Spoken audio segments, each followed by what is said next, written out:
Why are you trying to mash up my lips? Get your ass in there. Why are you trying to mash up my lips? Oh, am I in? Oh, not in the middle of this time. Okay.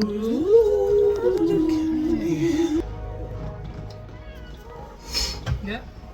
It's the hello. Hello.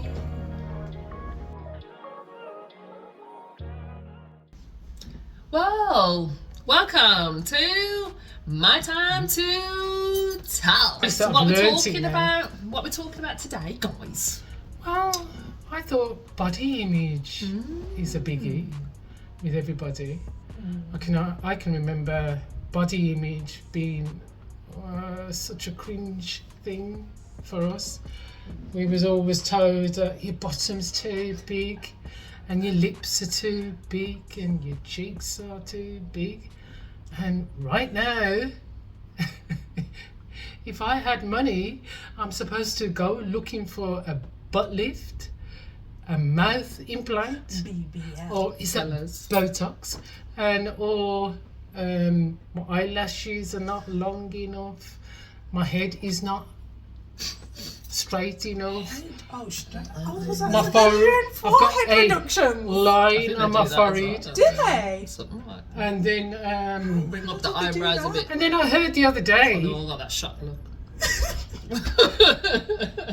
To bring up and then the. I heard the other day, Sorry. Sorry. and that's what I'm listening. you see. I think she needs a beating. Oh God. So I no. see, and then I heard the other day that if you're church-wise, like myself, that when you put all this stuff on, that sometime in the future when you die, God's going to say, well, I don't even know who you are. So it was said, like, supposing you thought about anything that I can't take off, should I be putting on myself? So that's a point that is probably made in a different way. Or like, it was just that it took us so long to get over the fact that we had big lips as black women and we had big bottoms as black women, and then we reduced them by exercise But did you like them yourself? and Did you like them yourself? yeah, I kind of did. You know, I didn't like having a big bottom. And now to hear people saying that they're having a butt lift, it's like, ooh, would you do that? Do you know what I mean? Like, would you do that? No, but I like my bottom. But I liked it more before I had a child. But that's another story. But like I remember that I got when I actually matured, sort of thing, and I got this one pair of jeans. I can't remember where. I think it might have been from New Look. Shout out to New Look. Getting me through. But like I got this one pair of jeans and my bottom looked magnificent in these jeans. I wore those things till there was holes in the side of like, you know, in the thigh joint.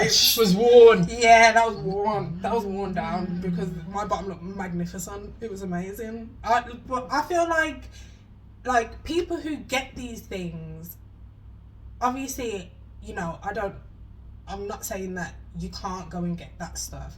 I just feel like as long as there's been some kind of appreciation of your body, how it is, and you just kind of like, whether it's like, you know, you have had kids and like it isn't what it used to be, or you don't feel as familiar with yourself as you used to because of that, or if there's been some kind of like major situation where your body's like people who in a car lose crash weight or something. Yeah, well, people who lose weight, like drastically got the lose weight, skin. and they've just got the skin there and stuff like that. Like, if there's like that kind of need, but in terms of like the Doing lip it for fillers, aesthetic.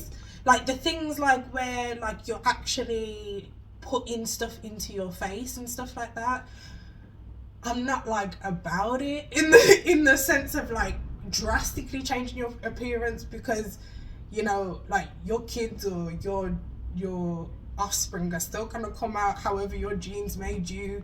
Do you get what I mean? And I think like that is by the you thing, not yeah. showing, being able to represent your child as well when they're growing up, sort of thing. So if you've got lip fillers and then you have a child and say like they've got like thin lips or something like that, and you know that's why you got them, sort of thing, they may feel now like a certain way about how they look because they're like, oh well, my mum or like my dad did something And to I their think face. that is a dangerous thing because, you know, it's like the thing with the nose. So if you've got if you've got a certain type of nose and everybody in your family's got that nose, or I don't know, like they used to say about the Greeks. or like a big Jewish nose. nose, or even a black nose. Do you know what I mean? And you see a lot of black women now. That Michaela Cohen, she got the rhinoplasty, so it's kind of thinned the thingy, the tip of the nose. Michael Jackson. And but my point being, then when their children come to them, they're not going to see where they've got their hereditary looks from. They're not going to understand that, oh yeah, I've got my dad's nose, or I've got my mum's nose, or oh yeah, my granddad's got that nose as well. Do you know what I mean? Because people are going to have changed so much. This child is not even going to be able to identify with their own family. So I feel like that's where the dangerous thing is. Like my own experience, probably not so much, like I've had body image issues definitely, but in terms of just with my children, would be the hair thing would be a massive one, and not showing that I had afro hair. So when one of my daughters had afro hair, then it's hard for her she didn't understand where she got her hair from, because her mum didn't have that hair, her sisters didn't have that hair, her dad didn't have that hair. But I had to tell her, no, you've got my hair, that is my hair that you've got. Do you know what I mean? But I then had to realise, because I'm straightening my hair all the time, she's never seen my hair in its natural state, so she didn't understand. And once she did see it in its natural state, then it's like I've got some integrity in telling her that her hair is beautiful. Before, I could tell her hair is beautiful, but she wouldn't understand the correlation, because I've never shown her that I believe my hair was beautiful, so why then do I believe her hair is beautiful? I feel like it's the same with body image, and you do have to be very careful, I think, especially as a woman, having kids in the house, of how you talk about your own body. Do you know what I mean? Like I've never been a big bottomed, big bosomed girl. But I've always been very straight down the line, very thin and gorgeous silhouette. But now, as I've got older, now I have got like hips after I've had children and things like that. But when I'd never seen my body like that in my 20s, and then suddenly I had these big boobs and massive hips, and my bump was all out there. Like I had a massive body issues, because to me it was like, well, who am I now? Like I'm not real anymore. And then the baby comes out and you're left with all of this stuff, and you're like, well, what is this? I'm a 20-year-old woman. I'm not going to be able to be in a bikini on the beach anymore. Like all of these I'm not going to be things. attracted to my man. Yeah, to myself. To be myself. honest, to myself. Like to be able to look at yourself in the mirror and be like, yes, this is me. And you know what I mean? It is difficult, don't get me wrong, but I know that I also had body image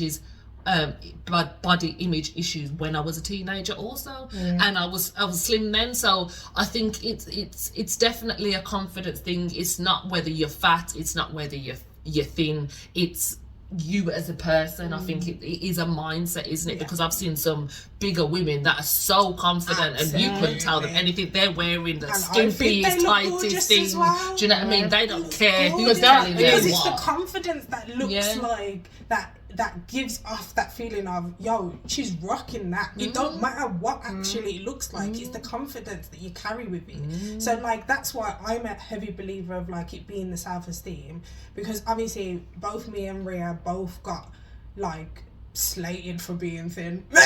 Let's just say I know obviously it's not really that's the thing, everyone's getting fat bullied, shaming is a thing, fat shaming, but they don't and really people talk being about bullied, but no one and I feel in a way I'm not going to say like harder, but different, because you're not even able to really talk about it because everyone's saying that you're thin, and that's supposed to be a compliment. Like you're getting told oh, do you eat? Like those kind of things, like those things then make you feel like, oh, okay, should I be ashamed of the fact that naturally I can eat and then I'm still not like getting bigger. Some people's metabolism it's metabolism, is just faster, and that is also a genetic thing. So it's like the things that are carried down to you. For me, obviously, it's like I see those things as a blessing. Obviously, some things are going to be like a curse, but like but that is something that has changed, because like I would say back in the day, as I'm representing that day, like all my sisters were thin, all of them, and they're all much bigger now. Do you know what I mean? I had to have a conscious effort, being in the gym, watching my weight, making sure that and then, as I said, like now, I could be going out there quite in my element. I could have a big butt. I couldn't have a big butt in the 70s. I could have big lips. So do you think it's a trend thing? Because do you notice then now again, that's what a I'm lot saying. of these celebrities are dissolving their fillers and things like that? Like the so China is it a trend thing? So you know, when Kim K and as you said, like China Black, Black China, she had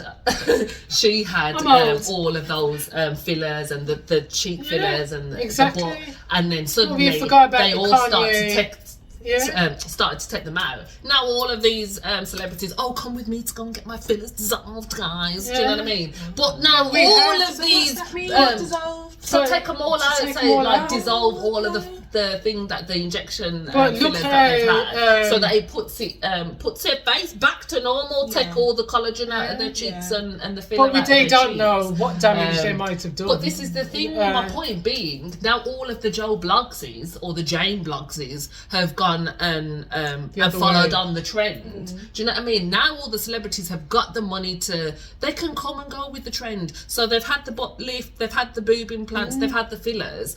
I don't want them anymore. They've got expendable income to go and have those stuff dissolved, to take the boob implants out, and if the surgery didn't go well, they can afford to go and fix the surgery and whatnot. The people that haven't got that, and they have just got the £50 to get the filler, or the 150, or the 200 something, or go to they've got the flight money to go to Turkey to go and have their teeth done. But then when it goes wrong, the NHS has to take the fall for it, because you know what I mean. They haven't got the income to keep it up. Like I didn't realise those veneer things. They file down your teeth. That's your actual teeth. Why would you do that?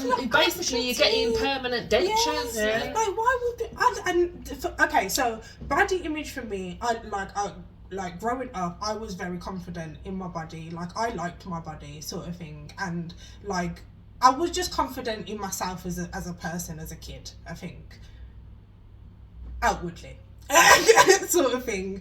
But I think that once I got to a point of deciding to have kids, obviously I knew that there was going to be an element of, you know, change, and it being like, okay, you're kind of sacrificing a lot of yourself as a woman to have a child. Like, honestly, we will probably delve into that deeper at another point, but you sacrifice a crap load, and part of your body is one of those. Even if it goes swimmingly and you get no stretch marks and there's no thinking, even internally, emotionally, mentally, physically, your body is still drained. Okay, so it's not an easy thing to say, but even then, knowing all of that, I didn't realize how much it was going to change the kind of relationship I had with my body, because I felt like detached from it.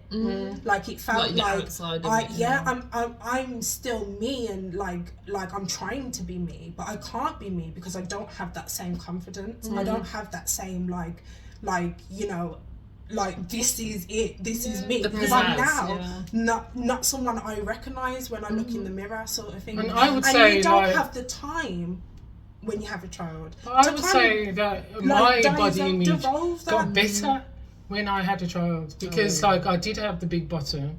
I didn't have no chest as such. No, I had a good chest. I had a lovely chest. You know what I mean? nothing Like, there. hold on. I did have you know, like a big bottom, and I did have sort of like more weight.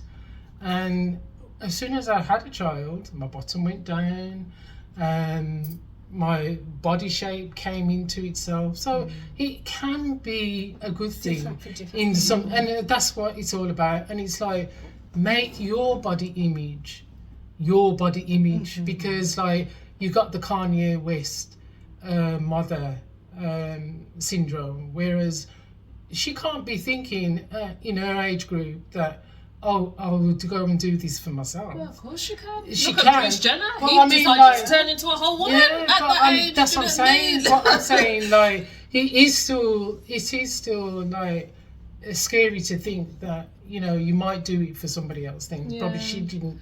Because she's in the anybody public else. eye, and that's what I'm Yeah. saying, because she was in the, and she's Kanye West's mom, so she's thinking, how can I be walking around just still looking like the school teacher from Chicago, which is just what she was. Do you know what I mean? She's not seeing that the look is beyond that. The fact that she birthed this genius Yes. and she was a school teacher from Chicago, that It's a wasn't good thing. enough. Yeah. That wasn't enough. She has to now look like everybody else in Hollywood, and that's another thing.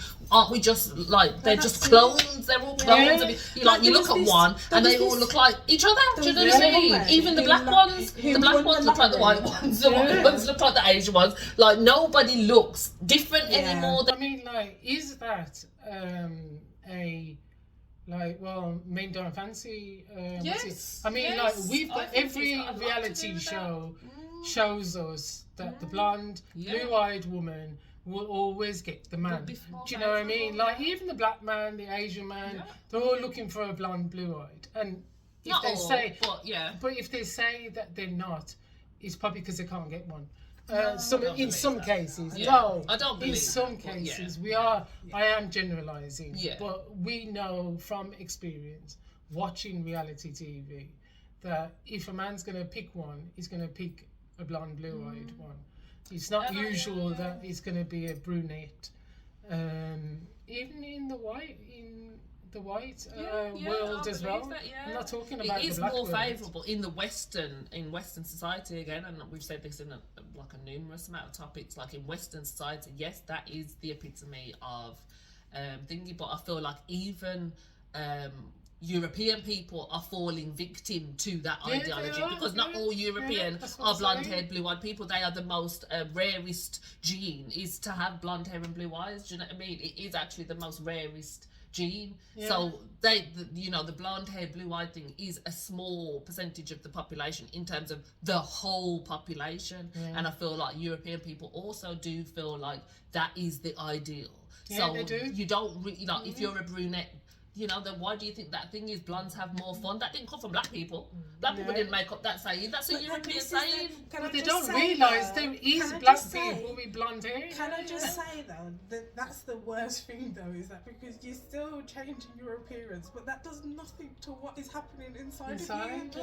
And personality. Like, it doesn't matter if you get that man or you get that job. Nobody's or you get that working on the whatever. inside anymore. No, like, you're literally going to be sitting in that job or blah blah blah, miserable because you're trying to put on this facade of blonde-haired, blue-eyed, and that's not who you are. So really, they should maybe use that money to fix the inside and get some therapy rather than fixing the outside that they feel like. Work on yourself. needs Do things that working. you enjoy rather than paying for things that you think that you should look like you should. And as I say, it's like anything that you can't take off at the end of the night, you have to think about it. You have to You don't think. want to have to be do getting I up really- at 5 o'clock We're in the not morning to saying- put we're makeup not on because your saying, man don't know what Like, you look obviously like. we spoke about self-care, so we're not saying don't like look after yourself. We're just saying love yourself first, and then enhance Enhance as you see fit.